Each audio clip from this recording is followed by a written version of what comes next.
मैं डॉक्टर संदीप त्रिपाठी, सहायक आचार्य हिंदी विभाग, श्री शक्ति डिग्री कॉलेज, शाखा आई, घाटमपुर, कानपुर नगर। इस वीडियो के माध्यम से आप सभी विद्यार्थियों का स्वागत करता हूँ। पिछले वीडियो में हमने रचनाएं बनावट के आधार पर यानी बेस्ड ऑन फॉर्मेशन के आधार पर शब्द भेदों के अंतर्गत रूढ़ शब्दों पर चर्चा की। इस वीडियो में हम यौगिक और योग रूढ़ शब्दों पर चर्चा करेंगे। तो आइए देखते हैं यौगिक शब्द से हम क्या समझते हैं। यौगिक शब्द स्वयं दो शब्दों से मिलकर बना, यानी योग में एक प्रत्यय लगकर यौगिक शब्द की निर्मिति हुई है। तो योग का मतलब होता है जुड़ना या मिलना, एक माने संबंधी। इस प्रकार से यौगिक योग धन एक, योग संबंधी यानी जोड़े जाने संबंधी, यानी वे शब्द जो जुड़कर या मिलकर बनते हैं उन्हें हम यौगिक शब्द कहते हैं। वास्तव में हिंदी भाषा में प्रयुक्त ऐसे शब्द जिनकी रचना दो या दो से अधिक शब्दों से मिलकर हुई है उन्हें हम यौगिक शब्द कहते हैं या उन्हें यौगिक शब्द कहा जाता है। यौगिक शब्द जिन दो शब्दों से मिलकर बनते हैं उन दोनों या दो से अधिक शब्दों के अपने स्वतंत्र अर्थ होते हैं जो योग रूप में अर्थात मिलकर या जुड़कर किसी अन्य या दूसरे अर्थ का बोध अथवा ज्ञान कराते हैं। जैसे उदाहरण के तौर पर हम देखते हैं यहाँ 4-5 शब्द दिए गए हैं, रसोई घर, घोड़ा गाड़ी, पुस्तकालय और घुड़सवार, या ऐसे ही अन्य अनेक शब्द। तो देखते हैं रसोई घर दो शब्दों से मिलकर बना है, रसोई और घर। इन दोनों के योग से रसोई घर शब्द की निर्मिति हुई है। वास्तव में ये दोनों शब्द ही अपने अलग अलग स्वतंत्र को धारण करते हैं, ग्रहण करते हैं। रसोई और घर जब दोनों मिल जाते हैं ये रसोई घर हो जाता है। रसोई घर मतलब भोजन बनाने का स्थान। इसी प्रकार घोड़ा गाड़ी, घोड़ा गाड़ी भी घोड़ा और गाड़ी इन दोनों शब्दों के योग से बना है। घोड़ा जाति विशेष के जंतु का वाचक है और गाड़ी भी भार वाहन आदि का वाचक है। इस प्रकार हम देखते हैं कि घोड़ा गाड़ी, घोड़ा और गाड़ी इन दो शब्दों के योग से मिलकर बना है।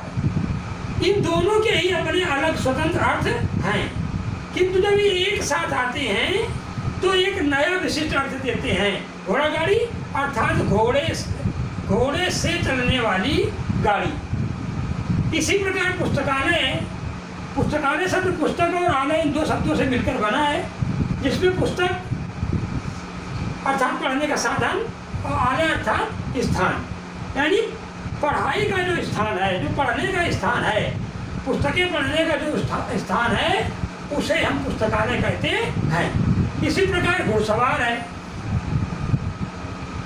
घुड़सवार मतलब घोड़े पर सवारी करने वाला। तो ये इस प्रकार रचना बनावट के आधार पर हमने शब्द भेदों के अंतर्गत यौगिक शब्द रूप की चर्चा की। अब इसके आगे हम देखते हैं कि वास्तव में योग रूढ़ शब्द क्या हैं और इनके उदाहरण हम किस प्रकार समझ सकते हैं।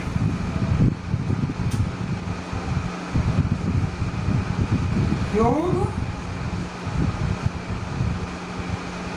रूढ़ शब्द, योग मीन्स कंबाइंड रूढ़ ट्रेडिशनल वर्ड्स। कंबाइंड इन्हें अंग्रेजी में कंबाइंड ट्रेडिशनल वर्ड्स बोलते हैं। वास्तव में हिंदी भाषा में प्रयुक्त ऐसे शब्द जो दो भिन्न भिन्न या अलग अलग अर्थ प्रकट करने वाले शब्दों से मिलकर बने।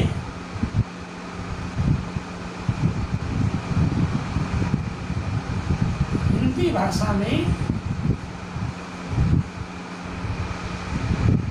प्रयुक्त प्रयोग किए जाने वाले, प्रयुक्त या प्रयोग किए जाने वाले ऐसे शब्द,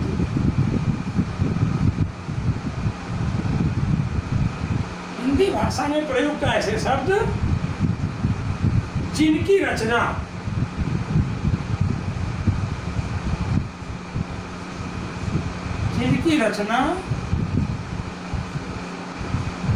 हिंदी भाषा प्रयुक्त ऐसे शब्द जिनकी रचना दो भिन्न भिन्न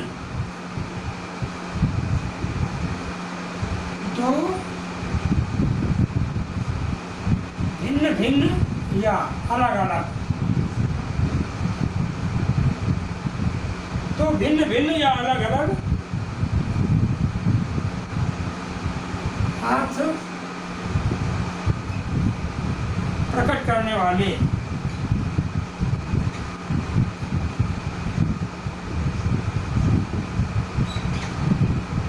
भिन्न या अलग अलग अर्थ प्रकट करने वाले शब्दों से मिलकर हुई है।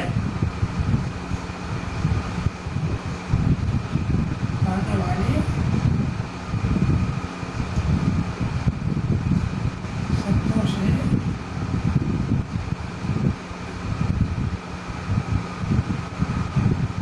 हुई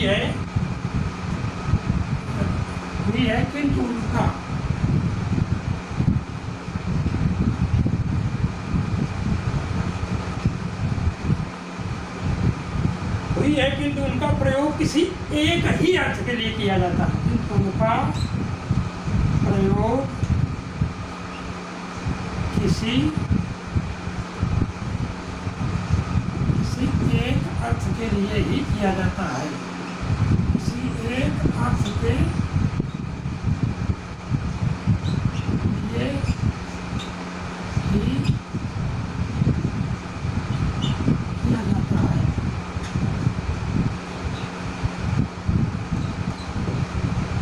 जाता है। उन्हें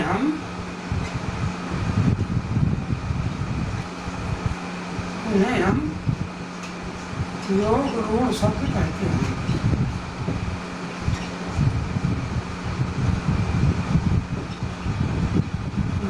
योग रूढ़ शब्द कहते हैं। जैसे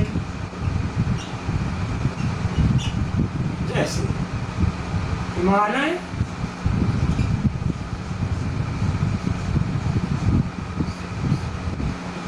दशानन,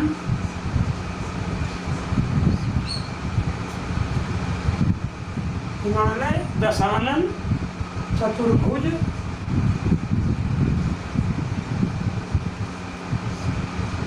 हिमालय, दशानन, चतुर्भुज, ऐसे ही नीलकंठ, लंबोदर आदि।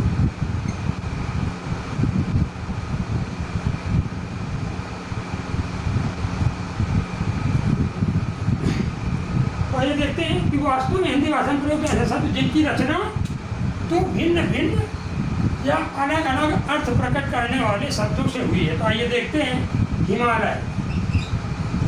हिमालय शब्द तो भिन्न अर्थ प्रकट करने वाले शब्द से बना है।